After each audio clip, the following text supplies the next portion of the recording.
Hi, I may look a bit angelic here, but I'm no angel.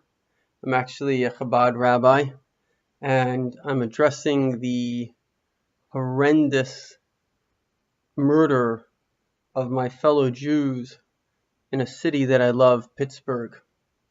How sad to come home after a beautiful Shabbat as an Orthodox Jew. We don't listen to television or radio on the Holy Sabbath. It's a day of tranquility and rejuvenation, a day of spirituality and family. And to hear that 11 people were murdered, celebrating for Jews, it's not only heartbreaking, but it's traumatic. It may be hard for those who haven't suffered, thank God, to try to understand.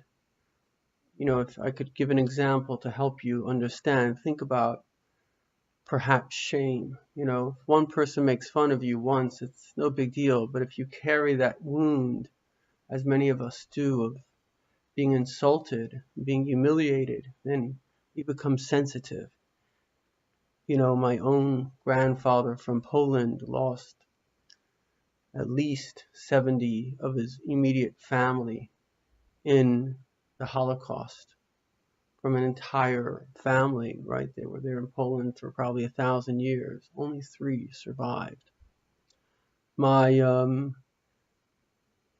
grandparents from Russia, my grandfather, his father and mother were murdered by the evil communist regime. My mother's grandmother, let's put it this way, my grandmother, her father was shot, a scar that she never healed from. She cries when she speaks about it to this very day. So for Jews, it's a time where I'm sure my fellow Jews are deeply distressed and questioning their safety. As a rabbi in Kansas City, we had somebody shoot a couple of years ago about Passover time. And they, in fact, were just regular Gentiles coming to Jewish functions at a Jewish center, and he, in fact, enraged much of the Gentile community. And so it's important to understand the motive, because that's the first thing we think about. What is the motive? And to understand this is to understand not only why Jews are attacked, but why Americans are attacked. And the motive is actually quite simple, and that is hate. The same thing that motivates a bully to demean, the same thing that motivates an Arab to kill a Jew, the same thing that motivates a terrorist to kill an American. It's all the same. And, to understand something, you have to understand that we all have jealousy in us. And when things are good, we're nice. But even within our own family, people that love each other, once a month, sometimes a wife can be very angry at her husband. I know as a husband, when I'm in a bad mood, I'm not the nicest person. In other words, when we're suffering, our jealousy causes us to think that it's not fair. Why should I suffer and you shouldn't? Now, we like to believe we're good people. So instead of saying, I am suffering, what we say is, you are evil. And this is a cognitive dissonance. This is what the mind does. The mind actually literally shows us the evil. And I know a time in my life when I was suffering, and people who previously, and thank God now I've overcome it, and now I look at them positively, I would see much negative. When we see evil in others, it's actually a reflection of our own evil. So say the great mystics, as well as Jung, one of the greatest psychologists ever. Mirroring. So it's a time when we need to understand that this little bit of evil is actually in all of us. And it's called anger. None of us have the right to be angry. And there's a lot of anger going on, fueled by politics, which is really about getting votes. And, you know, it's I think Obama introduced it, the politics of hate. Because before Obama, I remember Clinton and Bush going at it. This is going back. She had put out what was the Republicans at that time? So she had put out a book, It Takes a Village, and the Republicans were into small government, not big government. That was a big fad. Government shouldn't be involved in your life. So they said, oh, it takes a village. That means big government. And she's like, well, it does take a village. So people were talking about substance. Of course, it was politics. But they never demeaned each other. They never humiliated one another. The idea to humiliate is something that goes against our Judeo-Christian ethics. And it's in fact evil, and it's in fact, according to the Bible, something that God will ensure that the evil you do to others comes back to you. He does not accept, there's nowhere, even though the Bible has capital punishment, there's nowhere ever an acceptable time or place to humiliate another human being. Now, all change happens by individuals. It doesn't happen on the top. It happens by you looking at this video right now and deciding that I will not be part of evil. And to not be part of evil, there are a number of things that you have to do.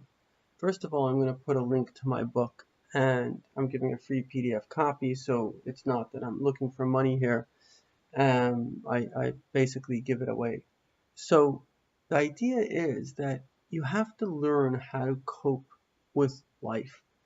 People that shot this guy in Kansas City, so I have a lot of, I don't know if it's inside information, but I know about people who actually knew him, and I would imagine the same thing as with this shooter. They're basically losers, but they're angry losers. They're people that are angry, and anger is toxic, because what anger does is it makes us believe that the other person is evil. That's what living with anger does. And a person has to know how to get over their own traumas, get over their past. So I want to encourage you to take the bold step of reading my book, of making the decision that whenever I see evil in someone else, if it vexes me, I'm not saying that you have to be naive. Yes, there are times that I can say, well, that's wrong and I got to do something. But I'm being proactive. I'm not being angry. Anger is always evil. And so my opinion is that the only way we're going to move forward, and I really encourage you, because what evil actually wants, it's like terrorism. The goal is to terrorize. Same thing as a bully. He wants you to feel that shame, humiliation, and fear that he feels. And that way you will have the same misery that he has. And so if you wish to overcome evil, you have to understand it.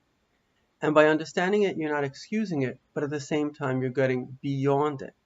And Jews, for thousands of years, were only able to pick up after the Holocaust. The Holocaust was one of many. And I say this to all Americans who are watching and want to actually have a positive life, is you have to not become the victim of terrorism, not the victim of fear, not the victim of bullying. And one of the best things I've done is 2 weeks before the election, I basically shut off. I went on a media diet. And if there's anything urgent, somebody tells me. So, all that negative energy, it's toxic. These are experts at talking and getting their points across. They go to school, they go to university. You think that they're just saying something. They know exactly what they're doing. And the media has become, basically, whether it's right or left, it's become political and it's become toxic. And most Americans are in the middle ground.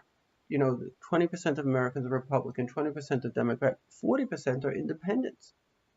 And even of those 20% Democrat and Republican, I would imagine that at least half of that are not haters. They're not angry people. So we have to love. And I'm going to conclude with a very important meditation, which actually helped me very much today. It's a basic concept of Jewish mysticism. Everything has a body and a soul. So close your eyes for a second and imagine that within every single body, whether it's a rock, whether it's a plant, whether it's an animal, whether it's a human, there is a spirit, there is a soul that makes that thing live. And the soul is God. So there's only one battery. There's only one energy that gives energy to all things. All of life is one. And as we understand that we are all on an energy level the same, which is E equals mc squared, we know that on an energy level everything is one, then how can I hate you because you and I are one? And you really have to believe this. You have to get beyond the physical, beyond the five senses, which is inputting information on a very kind of visceral level, and get into the spirit, which is obviously everything is energy. Without energy, there is no matter. And within the physical, there is a spirit, there's a soul. That's how I feel, and that's how I think. And that soul, even though we're all unique, we're also all the same substance. And as we believe this, as we feel this, we extend the self-love to one another, and the world will become a perfect place.